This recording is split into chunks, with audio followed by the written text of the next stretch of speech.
અમદાવાદ શહેરની તમામ શાળાઓમાં વિદ્યાર્થીઓની હાજરીની ચકાસણી કરવા શિક્ષણ નિરીક્ષકો અને મદદનીશ શિક્ષણ નિરીક્ષકોને આદેશ કરવામાં આવ્યો છે. શહેરની કેટલીક શાળાઓમાં ડમી શાળાઓ ચલાવતી હોવા તેમજ માત્ર કાગળ ઉપર જ વિદ્યાર્થીઓનો પ્રવેશ દર્શાવવામાં આવતા હોવાની ફરિયાદ જિલ્લા શિક્ષણાધિકારી કચેરી સુધી પહોંચતા શિક્ષણ વિભાગ હરકતમાં આવ્યું છે. ત્યારે શાળામાં નિરીક્ષણ દરમિયાન હાજરી રજિસ્ટર, દૈનિક હાજરી, વર્ગખંડમાં હાજર વિદ્યાર્થીઓની સંખ્યા તેમજ પ્રવેશ નોંધ સાથે વાસ્તવિક સ્થિતિની સરખામણી કરીને વિગતવાર અહેવાલ રજૂ કરવા પણ આદેશ કરવામાં આવ્યો છે.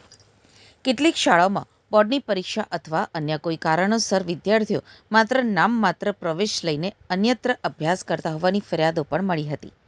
જેથી ફરિયાદના આધારે શાળાઓમાં શિક્ષણ કાર્ય ચાલી રહ્યું છે કે નહીં અને નોંધાયેલા વિદ્યાર્થીઓ નિયમિત રીતે હાજર રહે છે કે નહીં તેની ખાતરી કરવા શિક્ષણ નિરીક્ષક દ્વારા સરપ્રાઇઝ ચેકિંગ કરી રિપોર્ટ તૈયાર કરવામાં આવશે.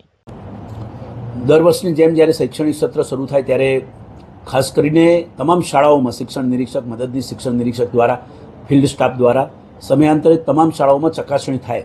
અને હમણાં થોડીક માહિતી એવી મળેલી છે કે ક્યાંક ને ક્યાંક વિદ્યાર્થીઓની ગેરહાજરી બાબતે કેટલીક શાળાઓમાં આ પ્રકારે ચલાવવામાં આવી રહ્યું છે. ત્યારે એને ધ્યાને લઈને તમામ શાળાઓમાં તપાસના આદેશ આપ્યા છે કે એક ડમી ના ચાલવું જોઈએ અને સાથે સાથે જ્યાં જે પ્રકારનું હોય તેનું તાત્કાલિક રિપોર્ટિંગ કરવું તેવું શિક્ષણ નિરીક્ષક, મદદનીશ શિક્ષણ નિરીક્ષકને અમે જણાવ્યું છે, સૂચના આપી છે.